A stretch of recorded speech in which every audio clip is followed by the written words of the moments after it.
मित्रों, आपने प्रलय महाप्रलय के बारे में तो सुना होगा, जिसका आना एक दिन निश्चित है।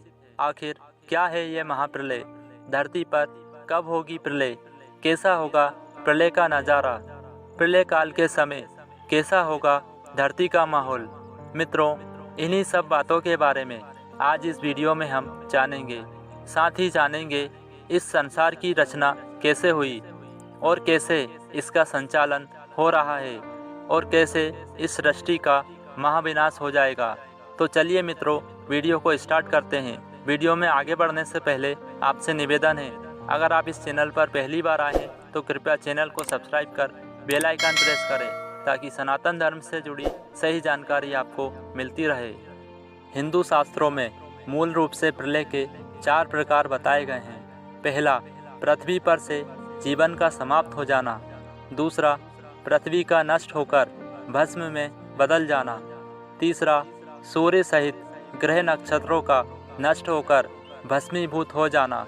और चौथा, भस्म का ब्रह्म में लीन हो जाना, अर्थात फिर भस्म का भी न रहना, पुनः शून्यावस्था में हो जाना। मित्रों, पुराणों के अनुसार जिसका जन्म हुआ है उसकी मृत्यु भी निश्चित है, जिसका उदय हुआ है उसका अस्त होना भी तय है, ताकि फिर से उदय हो सके।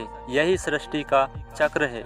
इस संसार की रचना कैसे हुई और कैसे इसका संचालन हो रहा है और कैसे इसका विलय हो जाएगा, इस संबंध में पुराणों में विस्तार से उल्लेख मिलता है।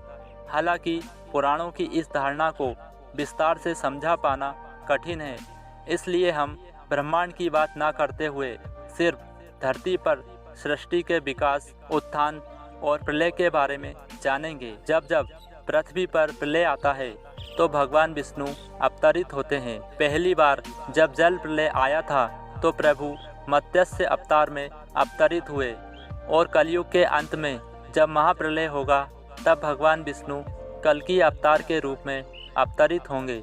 श्रीमद् भागवत के द्वादश स्कंद में कलयुग के धर्म के अंतर्गत श्री सुखदेव जी परीक्षित जी से कहते हैं कि ज्यों ज्यों घोर कलयुग आता जाएगा त्यों त्यों उत्तरोत्तर धर्म, सत्य, पवित्रता, क्षमा, दया, आयु, बल और स्मरण शक्ति का लोप होता जाएगा, अर्थात लोगों की आयु भी कम होती जाएगी जब कलिकाल बढ़ता जाएगा। कलयुग के अंत में जिस समय भगवान कल्कि अवतरित होंगे उस समय मनुष्यों की परम आयु केवल 20 से 30 वर्ष होगी, और जिस समय कल्कि अवतार आएंगे चारों वर्णों के लोग भ्रष्ट और बौने हो जाएंगे। गाय भी बकरियों की तरह छोटी छोटी और कम दूध देने वाली हो जाएंगी। वर्षा नहीं होगी, भयंकर तूफान चला करेंगे। कलयुग के अंत में भयंकर तूफान और भूकंप ही चला करेंगे। लोग मकानों में नहीं रहेंगे, लोग गड्ढे खोदकर रहने के लिए मजबूर हो जाएंगे। धरती का ऊपरी हिस्सा अर्थात लगभग 4.5 फीट तक धरती का उपजाऊ अंश नष्ट हो जाएगा। भूकंप आया करेंगे। कलयुग का अंत होते होते मनुष्यों का स्वभाव गधों जैसा हो जाएगा। लोग प्रायः गृहस्थी का भार ढोने वाले और विषयी हो जाएंगे। ऐसी स्थिति में धर्म की रक्षा के लिए स्वयं भगवान विष्णु कल्कि अवतार ग्रहण करेंगे। आइए जानते हैं कैसा होगा प्रलय का नज़ारा। महाभारत ग्रंथ के अनुसार कलयुग के अंत में प्रलय होने का जिक्र है, लेकिन यह किसी जल प्रलय से नहीं बल्कि धरती पर लगातार बढ़ रही गर्मी से होगा। महाभारत के वन पर्व में उल्लेख मिलता है कि कलयुग के अंत में सूर्य का तेज इतना बढ़ जाएगा कि 7 समुद्र और नदियाँ सूख जाएंगी। संवर्तक नाम की अग्नि धरती को पाताल लोक तक भस्म कर देगी। वर्षा पूरी तरह बंद हो जाएगी, सब कुछ जल जाएगा। इसके बाद फिर 12 वर्षों तक लगातार बारिश होगी, जिससे सारी धरती जलमग्न हो जाएगी। जल में फिर से जीवों की उत्पत्ति की शुरुआत होगी। आखिर कब होगा ये महाविनाश?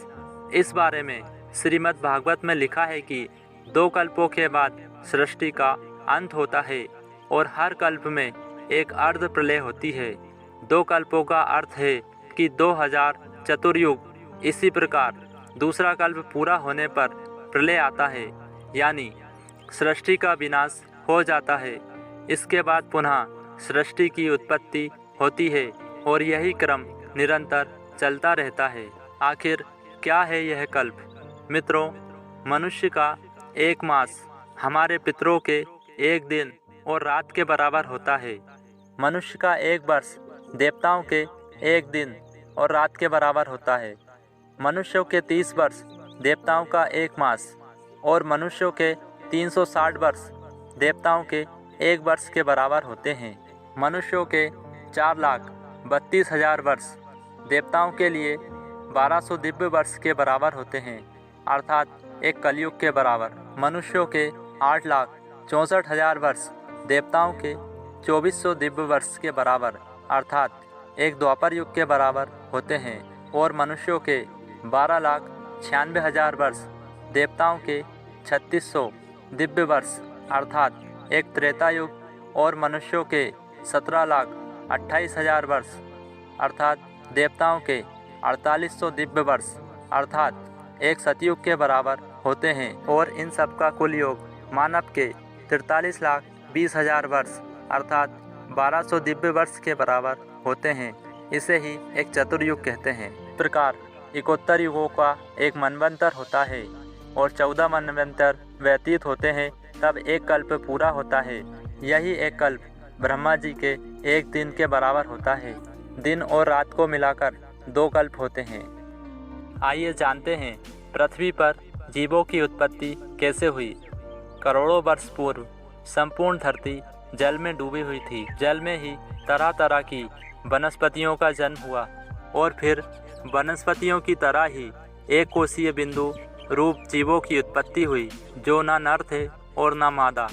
संपूर्ण धरती जब जल में डूबी हुई थी, तब जल के भीतर अंडज, जरायुज, रेंगने वाले जीव, केवल मुख और वायु युक्त जीवों की उत्पत्ति हुई। इसके बाद कीटभक्षी जीवों की उत्पत्ति हुई। इनमें मानव रूप वानर, वामन, मानव आदि भी थे। इसके बाद भ्रमणशील, गुहावासी, जिज्ञासु, अल्पबुद्धि प्राणियों का विकास हुआ। वर्तमान में पूर्ण अवस्था काल चल रहा है, जो लगभग विक्रम संवत 2042 पूर्व शुरू हुआ माना जाता है।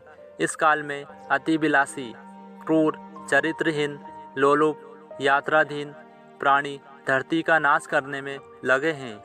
इसके बाद वृद्ध काल प्रारंभ होगा, जिसमें भ्रष्ट, त्रस्त, निराश, दुखी जीव रहेंगे, जिनकी आयु बहुत कम होगी। इसके बाद जीर्ण काल प्रारंभ होगा। फिर इसके आगे अन्न, जल, वायु, ताप सबका अभाव क्षीण होगा और धरती पर जीवों के विनाश की लीला प्रारंभ होगी। इसके बाद उपराम काल, अंत समय में ऋतु अनियमित, सूर्य, चंद्र, मेघ सभी विलुप्त हो जाएंगे। भूमि ज्वालामयी हो जाएगी। अकाल, प्रकृति प्रकोप के बाद ब्रह्मांड में अत्यधिक प्रलय होगा और यही महाप्रलय के नाम से जाना जाएगा।